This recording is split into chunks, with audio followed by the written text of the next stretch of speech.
Пан з вами. Читання Святого Євангелія поводле Яна.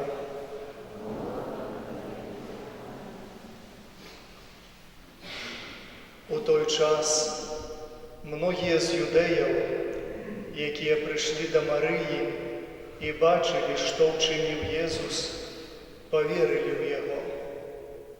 А некоторые з них пошли до фарисеев и рассказали им, что зробив Иисус.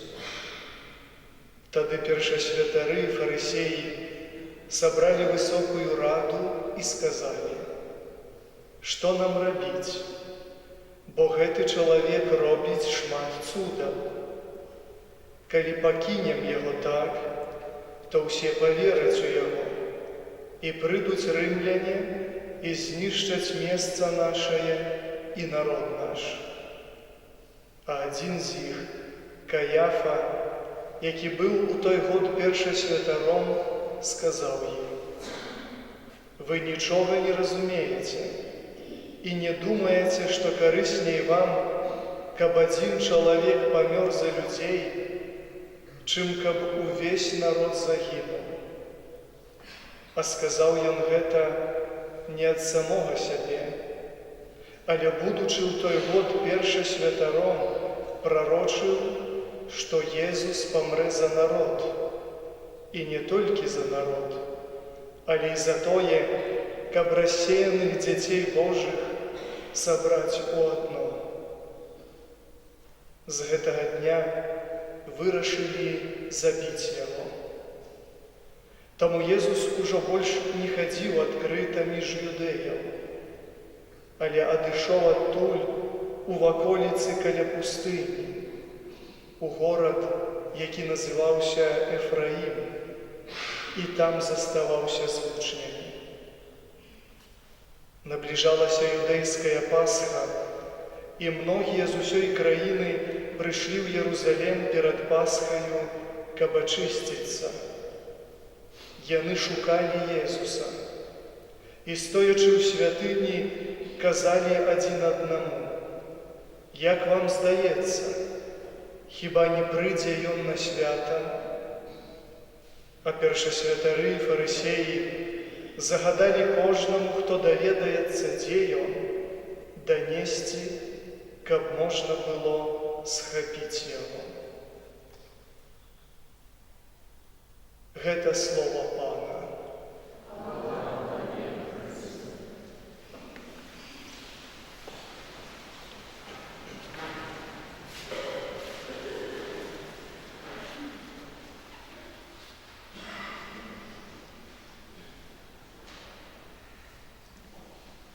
Коли Єсус запитається у тебе: «Хто я для тебе?»,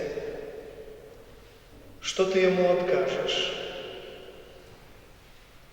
Єсу Христе, ти той, хто любить мене більш за життя, твоє безконце життя. Ти відкриваєш передо мною ризиковний шлях віри. Ти не чекаєш від мене некільких крушинок. Ти прагнеш усього моєго життя. Ти той, хто вдень і вночі молиться во мне. Кожне моє дихання – гэта твоя молитва. Само припоминание ім'я Твоего, Єсу, наповняє пустоту моєго серця. Ти той, хто кожною раницю накладає на палець моєї ладоні перстенок навернутого блудного сина, перстенок свята. А я, ці не замінив славу Божию на обияковость, ці не одійшов від криниці води життя, каб побудувати собі потрескані цистерни, які не зможуть утримати живую воду. Христе, ти той, хто неспинно шукає мене. Чому я так часто сумнівався, випрошуючи в тебе часу, каб займатися тільки своїми справами? Чаму, паклаўшы руку на плуг, я азіраўся назад? Але ўсё роўна ты ведаеш, хоць я цябе і не бачыў, але ўжо любіў. Можа, не так, як хацелася, але любіў. Езу Хрысте, ты той, хто аднойчы сказаў мне: рабі хаця б тое нямногае, што ты ўжо зразумеў з Евангелія. Абвяшчай маё жыццё сярод людзей. Ідзі за мною. І аднойчы, вярнуўшыся да крыніцы, я зразумеў, што ты чакаеш майго канчатковага рашэння. Дарагія браты і сёстры, у часе рэкалекцыі, але кожны раз, калі мы становімся на малітву, калі набліжаемся да Пана Бога, становіцца пытанне аб тым, навошта ўсё гэта? Для чаго ўсё гэта? Навошта верыць? Навошта змагацца за сваё шчасце? Навошта жыць? Это галоўнае пытанне. І на рэкалекцыях асабліва мы закліканыя пашукаць адказу на гэтае пытанне. У першы дзень Вялікага посту, у той момант, калі мы пачынаем Вялікі пост, то святар, пасыпаючы нашыя галовы попелам, гаворыць вельмі важныя словы. Словы, якія з'яўляюцца такім ключом Евангелія. Навяртайцеся і верце ў Евангелие. Навяртайцеся і давярайце добрай вестцы аб збаўленні. Навяртанне. І сёння, у гэты апошні дзень рэкалекцыі, хачу запрасіць вас прыгледзецца да гэтага ключавога слова ў хрысціянстве.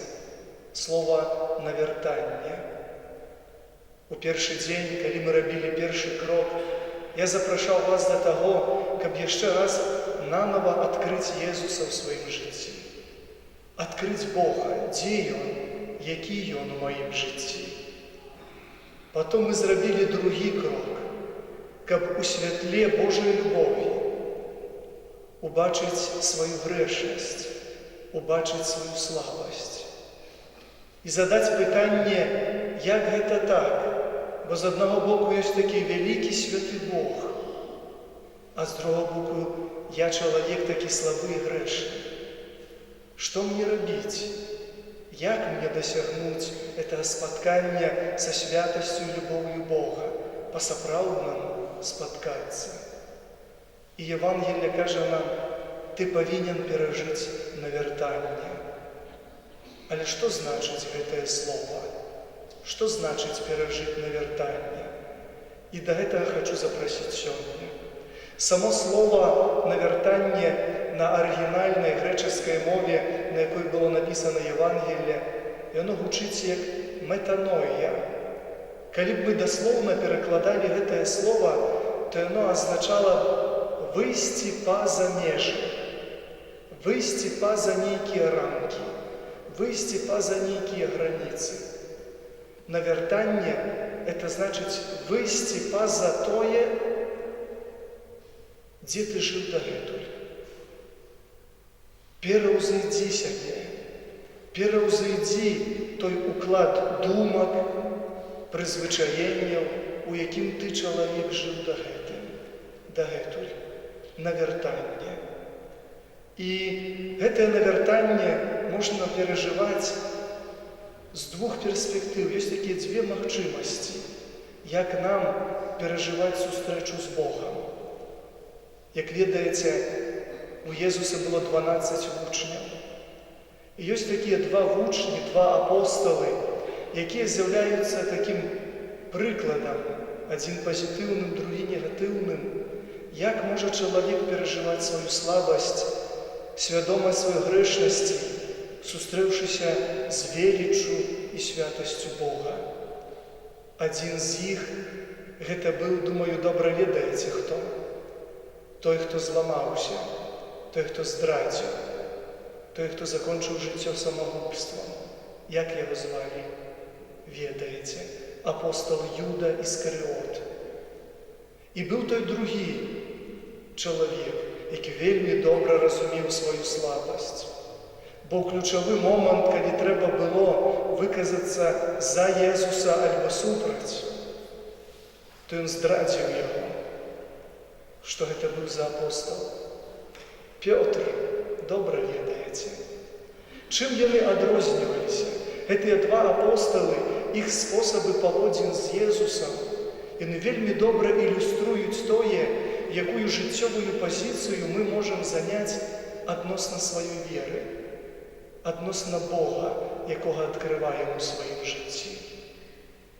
Вчені-біблісти, досліджуючи постать Юди Іскаріота, зауважили одну таку цікаву рису, що в відрізненні від інших апостолів Юда ніколи не назвав Єсуса Паном. Юда ніколи не назвав Єсуса Господом. Єсус не був для його Богом. Як він звертався до Єсуса? Раббі, наставник, учитель.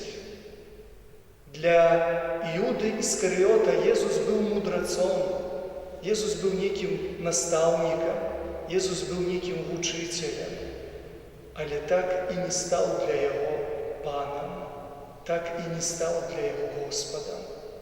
І це був той чоловік, який у певний момент свого життя, коли побачив, що Єсус веде себе не так, як він його чекав.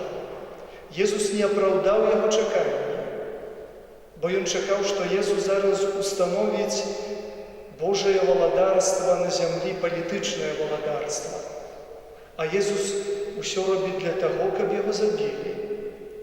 А Єсус усе робить для того, щоб відтягувати цей момент. Не укладувалося у рамки мислення Юди те, що робив Єсус. І коли Юда став перед вибором або той Месії, якого я чекаю, якого я собі уявляю, або той Месії, який є реально коло мене, що він вибрав? Він вибрав фантазію насуперек реальності. І коли ми поглядимо у сутність усіх наших проблем, які ми переживаємо, у сутність усіх конфліктів життєвих, які ми переживаємо, то по сутності кожна наша проблема – це буде вибір поміж реальністю і фантазією, поміж тим, що є, тим, що нам дадено, і тим, чого нам хочеться. І ми переживаємо той самий конфлікт, який переживав Юда Іскаріот. Або прийняти Бога і захотіти познати Його таким, яким Він є, який не укладається у рамки моїх сподівань, у рамки моєго мислення. Або може все ж таки насуперек усій реальності, заклинати реальність і потребувати, щоб світ був таким, яким мені хочеться. Ніхто з нас не змінить Бога, ніхто з нас не змінить світ. Бог у Біблії нам каже, це не світ повинен мінятися, це ти, чоловік, повинен змінитися. Это ты повинен змінити своє мислення, почни бути реалістом. Реальність, вона дренна і страшна, коли ти її не ведаєш. А коли ти познаєш світ таким, який він є на самій справі, ти супокоюєшся. Ти починаєш глядіти на світ Божими очами, і твій позір просвітляється. Юда настільки не згаджався з реальністю, що довів самого себе до самогубства, так і не прийнявши Єсуса як Пана. Він лепей забив самого себе, але все равно не відмовився свого фальшивого в образу Бога. І був той апостол Петр, чоловік емоціональний, імпульсивний, чоловік, який обіцяв Єсусу золоті гори, той казав, що він збавить Єсуса. Вчора ми з вами говорили, ведаєте, що таке, коли чоловік хоче усіх збавляти, усіх рятувати. Петр хотел ратовать, збавлять Збавителя, збавлять Бога. Езус толькі усміхаўся перед гэтымі прыгожымі словамі, вялікімі дэкларацыямі Петра. А калі надышоў рэальны момант, калі трэба было сказаць за альбо супраць, то Петр змаладушнічаў, схаваўся, уцёк, выракся. Але веліч гэтага апостала была ў тым, што калі ў велікодную раніцу ён, думаючы, што ён ужо ўсё ў жыцці знішчыў і зламаў, і паступіў подла і страшна, і, можа, у душы ненавідзеў самога сябе, і хацеў бы вярнуцца ў той чацвер вечар, калі ён выракся Езуса, але ўжо было позна, бо ўжо не вернеш тое, што адбылося. Але калі ён у тую раніцу пачуў ад аднаго з вучняў, што там Езус на беразе стаіць і чакае нас, то ён не ўцякаў, ён не хаваўся. Ён кінуўся ў абдымкі Езуса. Ён кінуўся насустрач Езусу. Ён ішоў да Езуса, сказаў: «Хай што хоча за мной робіць Езус, але я хачу з ім сустрэцца. Я хачу з ім, бо няма іншага сэнсу жыцця ў свеце. Калі Бога няма, то наше жыццё абсурд». І калі Пётр сустрэўся з Езусам у тую велікодную раніцу з уваскрослым Езусам, пра гэта будзем чытаць на Пасху у Евангеліі. Як адрэагіраваў Езус на вучня, які паступіў маладушна? Як адрэагіраваў Езус на вучня, які праявіў страшэнную слабасць у сваім жыцці, страшэнную здраду ў сваім жыцці? Што яму сказаў Езус? Ці дакараў яго? Ані слова пра тое, што было ў ім грэшнае і слабое. А Езус запытаў у яго: аб чым? Ці любіш? Ці любіш?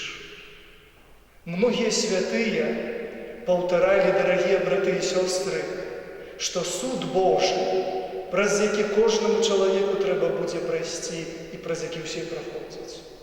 Суд Божы – это суд з любові. Бог не запытаецца ў нас, якія прыгожыя словы мы гаварылі. Бог запытаецца, ці мы любілі, і чым ты пацвердзіш, што ты любіў. Якія ўчынкі твайго жыцця будуць сведчыць аб тым, што ты любіў Бога і любіў чалавека. У чым праявілася твая любоў? Гэта сутнасць хрысціянства. Это сутнасць нашай веры.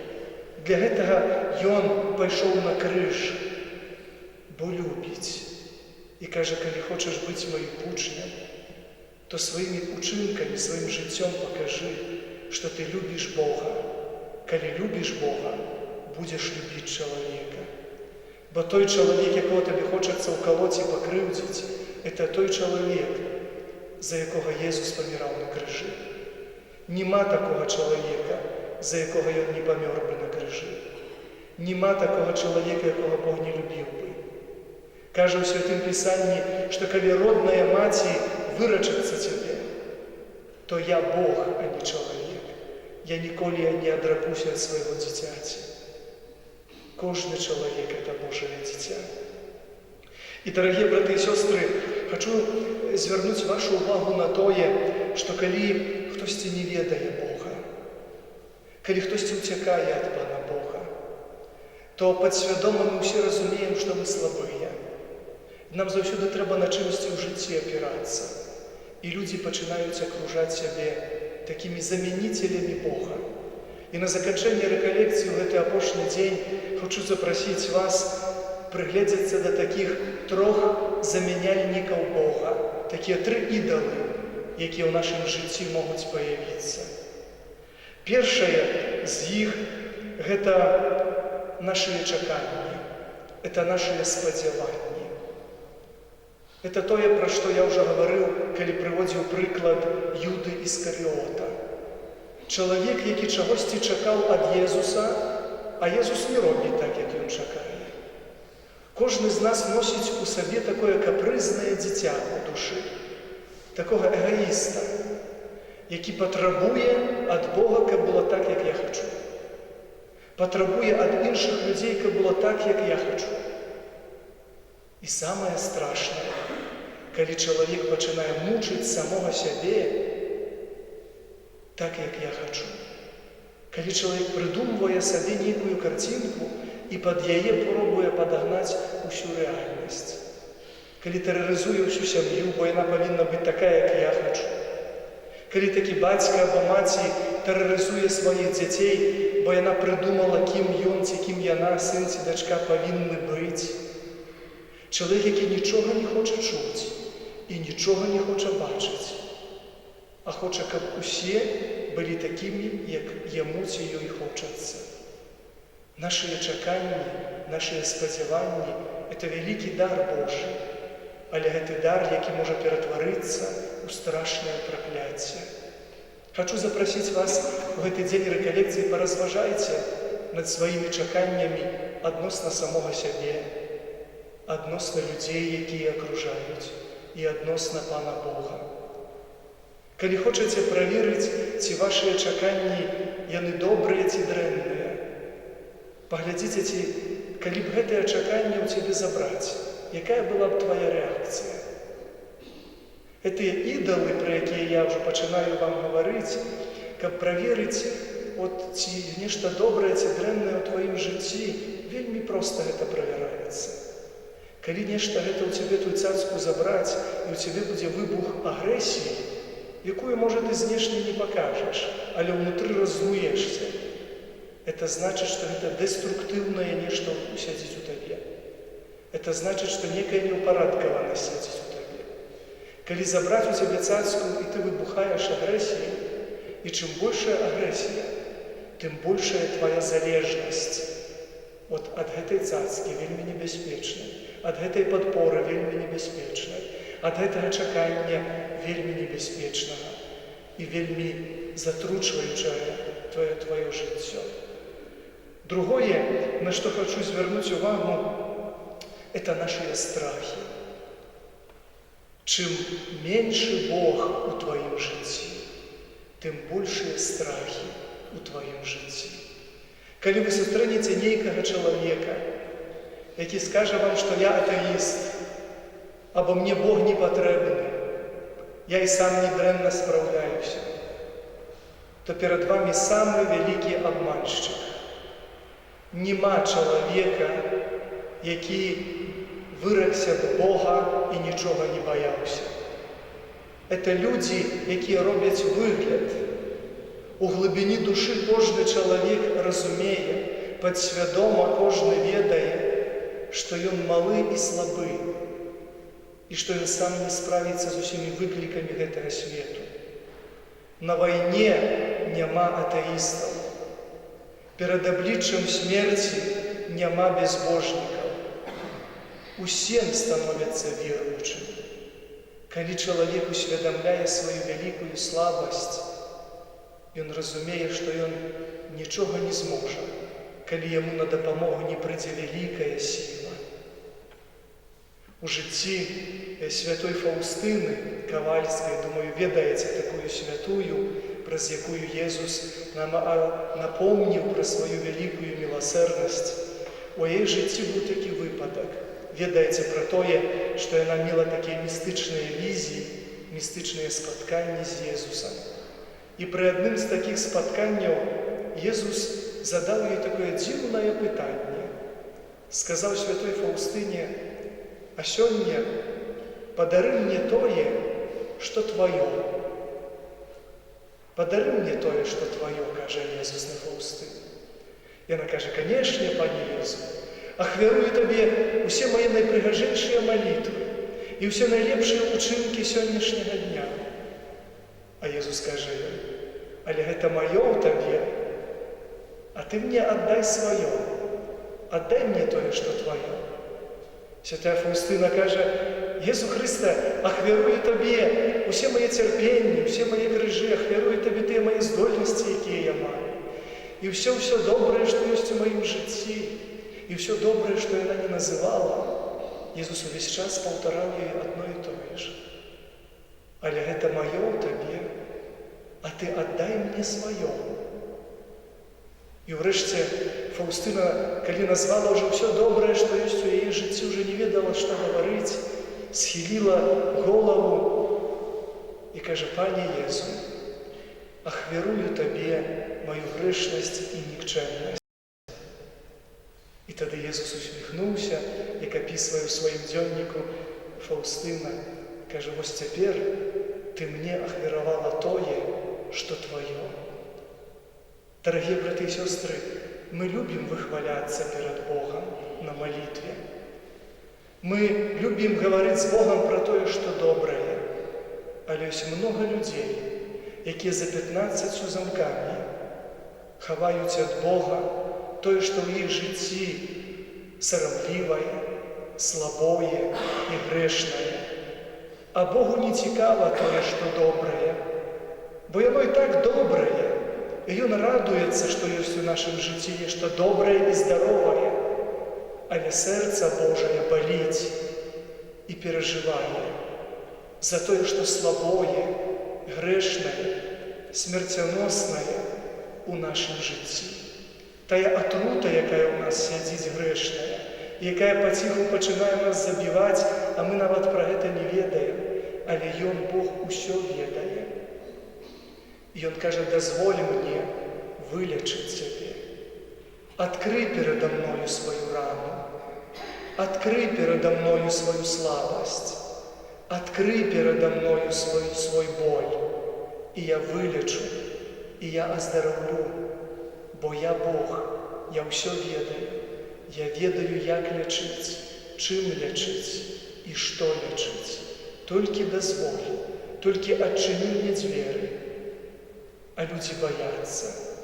Ведаеце, мне ў святарскім жыцці не раз прыходзіцца бачыць людзей, якія проста баяцца. Баяцца прыйсці да Бога. І прыдумваюць вялікія тэорыі і адгаворкі, каб не ісці да касцёла. Аднойчы па калядзе з душпастырскім візітам зайшоў, размаўляю з такой маладой парай, католікі, ён і яна, і кажу на іх: «А чаму так, бачу, часам да касцёла прыходзіце, а чаму вы да камуніі не ідзеце, да споведзі не прыходзіце?» Пачынаюць так уже перамінацца з нагінаннем. «А ведаеце, ксёндз, мы без шлюбу жывём, мы не венчаныя». А кажу: «А чаму ж вы такія невенчаныя? А чаму ж? Усё ж добра ў вашым жыцці, што разводзіцца збіраецеся». «Не, вы што, мы любім адзін аднаго». «Ну дык чаму ж вы не ідзеце да шлюбу?» Знаете, что они мне отказали? «Мы еще не созрели». Кажу: «А калі вы ўжо созреете, як ужо нагамі ўперад вас прывязуць і ўжо адпяваць будзем, да пекла созреете, а Бог хоча, каб да неба». Ёсць такая, ведаеце, у нас такая сатанінская такая пыха, гардыня. Калі чалавек думае, што гэта я павінен дасягнуць нейкага ўзроўню, я павінен вот неяк спецыяльна падрыхтавацца, я павінен вот неяк спецыяльна ачысціцца, а потом прыйти да Бога ў касцёл і пахваліцца Яму. І сказаць: «Пане Божа, я ўжо гатовая, я ўжо гатовы». Ніколі не будзеш гатовы. Ніколі не будзеш гатовая. Бо наша гатоўнасць – это дар Божий, это ласка Божая. І нам трэба з пакораю прыйсці да Бога і сказаць: «Пане Божа, зрабі мяне гатовым. Пане Божа, дай мне ласку дарасці. Пане Божа, дай мне ласку. Усё, што ёсць, усё дар Божий». Святы Францішак Асійскі, вялікі святы, у сваім жыцці аднойчы перажыў вялікае містычнае спатканне з Богам, у выніку якога у яго паявіліся стигматы, хрыстовыя раны на ягоным целе. І калі ягоныя сябры святого Францішка засталі пасля вось гэтага містычнага спаткання з Езусам, калі ён убачыў Езуса такім, які ён ёсць, то знаеце, што з ім зрабілася ў гэты момант? Ягоныя сябры казалі, што ён у пакоры стаяў на каленях, дрыжаў, маліўся і ўвесь час, як мантру, паўтараў толькі адну фразу, шаптаў толькі адну фразу: «Езу, хто ты, а хто я? Які ты, а які я?» Чалавек перад веліччу Бога усведамляе, што ён не Бог, і ён сам нічога не здолее. І людзі, уцякаючы ад Бога, усё роўна упіраючыся, не жадаючыя прыняць Божую волю, яны хварэюць на тую трэцюю хваробу, на якую я хачу звярнуць увагу сёння. Акрамя тых нашых чаканняў, акрамя тых нашых страхаў, ёсць вось трэцяя праблема. Гэта нашыя такія падпоры. І калі няма Бога, мы шукаем, на што апірацца. Ёсць такія людзі, якія ходзяць 15 кастылямі, я вобразна кажу, носяць за сабой вялікую колькасць падпораў.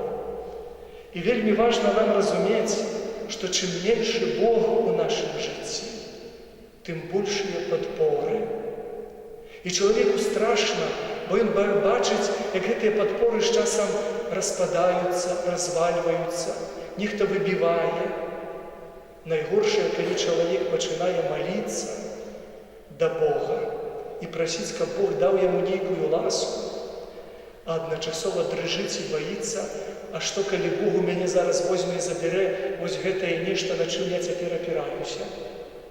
А Бог спецыяльна кажа: ідзі, ты цяпер здаровы. А мы кажам: не, Пане Божа, я калека, я не магу без той падпоркі жыць. А Jesús кажа: ты аздароўлены, ідзі. І ёсць вельмі многа веруючых людзей, нібыта веруючых людзей, якія прыходзяць ад Бога прасіць Яго ласку, атрымліваюць ад Бога нейкі дар, нейкую ласку, а потом далей працягваюць жыць так, як бы былі безбожнікамі, так, як бы Бога не было ў іх жыцці. І зноў пачынаюць шукаць, на што ў гэтым свеце апірацца, і вядуць сябе так, як бы Бог не існаваў, і шукаюць нейкія зямныя апоры. Дарагія браты і сёстры, хачу папрасіць вас, і гэта будзе такое домашняе заданне вам на апошні дзень рэкалекцыі: памаліцеся сёння аб тым, каб Бог вызваліў вас ад тых падпораў, якія перашкаджаюць вам апірацца на Бога. Езу Хрысте, вызвалі мяне ад усіх маіх кастылёў, ад усіх маіх падпораў, ад усяго таго, на што я так моцна апіраюся, а яно недастойнае таго, каб на яго апірацца. Дапамажы мне зрабіць цябе адзінай, вечнай, наймацнейшай, сапраўднай падпорай майго жыцця. На завяршэнне хачу падзяліцца з вамі такім прыкладам, які я аднойчы сустрэў, які вельмі добра ілюструе нашае зямное жыццё. На пачатку 20 стагоддзя жыў такі знакаміты польскі кампазітар Ігнацый Ян Падарэвскі. Ён быў вядомы як вельмі таленавіты піяніст. Яго вельмі часта запрашалі па ўсяму свету з рознымі канцэртамі, усе захапляліся ягонай музыкай, выкананнем, як ён прыгожа іграў. І от расказваюць, што аднойчы ў жыцці гэтага кампазітара, піяніста быў такі выпадак. Ён выступаў з гастролямі ў Амерыцы, даваў канцэрт, усе з захапленнем слухалі, як ён іграе. І гэта быў вельмі доўгі канцэрт, зрабілі перапынак, антракт. І ў гэтым перапынку, калі майстра выйшаў крыху адпачыць, за ягоны раяль, які стаяў на сцэне, з зала выбегла малое дзіця. Выбег маленькі хлопчык і так, іміціруючы вось гэтага кампазітара, сеў на ягонае месца за гэты раяль і пачаў так біць па клавішах.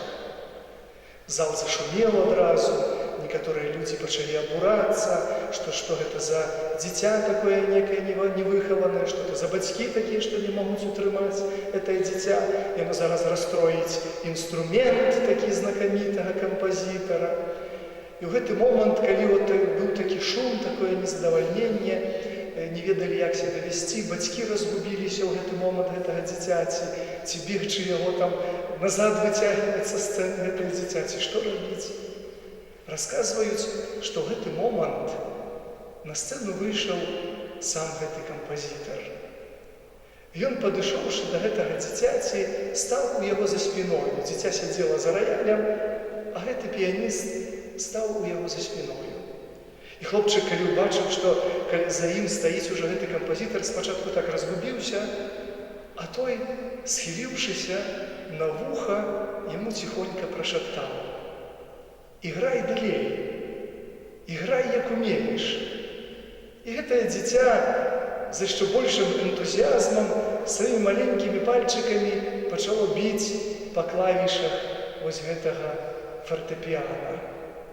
А сам кампазітар, стоячы за ягонай спіной, пачаў таксама іграць, выпраўляючы тую какафонію гэтага дзіцяці, ператвараючы яе ў прыгожую сімфонію сумеснай ігры. І людзі, якія ў той момант слухалі гэтую музыку, яны ўсе застылі ў захапленні, бо ніколі не чулі такой прыгожай музыкі. Дарагія браты і сёстры, я калі гляджу на нашае жыццё, на лёсы розных людзей, з якімі прыходзіцца сустракацца, гляджу і бачу кожнага з нас, што мы тыя маленькія дзеці на сцэне гэтага вялікага жыцця. І хтосьці чакае, што, можа, павінны там быць нейкія вялікія і таленавітыя кампазітары, а мы, як тое маленькае дзіцятка, пробуем неяк брынкаць на гэтым інструменце нашага жыцця. А Пан Бог, Ён, як той вялікі кампазітар, ціхонька шэпча нам у сэрцы: «Нікога не слухай і ні на кого не звертай увагу. Жыві, як можаш, найлепей, як у цябе будзе атрымлівацца». І калі мы дазваляем Пану Богу, то Ён пачынае іграць разам з намі. Ён пачынае жыць разам з намі. І Ён пачынае выпраўляць вось гэтую какафонію нашага жыцця, ператвараючы яе ў прыгожую сімфонію жыцця з Богам. На заканчэнні рэкалекцыі жадаю вам такой прыгожай сімфоніі жыцця з Богам. І дазвольце, што падзялюся з вамі апошняй думкай, якую пасля сябе пакінула вялікая святая 20-го стагоддзя, амаль нашая сучасніца, маці Тэрэза з Калькутты. Думаю, чулі вы пра такую. Яна незадоўга да сваёй смерці напісала завяшчанне і загадала сёстрам, манахіням з яе супольнасці, каб у кожным кляштары на самым відным месцы былі выпісаныя гэтыя словы запавету маці Тэрэзы. Гэтыя словы, якія зараз зачытаю, некаторыя з вас, думаю, ўжо не раз чулі, бо нават у свецкім асяроддзі любяць паўтараць першую частку гэтага запавету маці Тэрэзы. Але найважнейшая і сутнасць таго, што я зараз прачытаю, не ў першых словах, а ў апошніх словах. І вельмі часта тую апошнюю фразу выкідваюць, сціраюць, бо яна не падыходзіць гэтаму грэшнаму свету. Таму хачу запрасіць вас, слухаючы гэты запавет маці Тэрэзы, на ўсё сваё жыццё запомніце 3 апошнія словы, якія прагучаць у гэтым запавеце. Людзі бываюць неразумныя, нелагічныя і эгоістычныя. Усё роўна прабачай ім. Калі ты праявіў дабрату, а людзі абвінавацілі цябе ў патаемных асабістых намерах, усё роўна не пераставай праяўляць дабрыню. Калі ты дабіўся поспеху, то ў цябе можа з'явіцца шмат ілжывых сяброў і сапраўдных ворагаў. Усё роўна дабівайся поспеху. Калі ты шчыры і адкрыты, то люди будут намагаться подманывать себе, а ты все равно будь щирий и открытый. То, что ты будовал годами, может быть разбурано у імгнення, а ты все равно протягивай будовать. Коли ты знайшов безмежное счастье, то тебе будут зайздростить, а ты все равно будь счастливый. Добро, здійснене тобою сьогодні, завтра буде всіми забыто, а ты все равно твори добро. Дзяліся з людьми тым найлепшым, што ў цябе ёсць. Але ім заўсёды будзе гэтага замала. А ты ўсё роўна працягвай дзяліцца з імі найлепшым. І ўрэшце ты пераканаешся, што ўсё гэта было паміж Богам і табою. І гэтага ніколі не было паміж табой.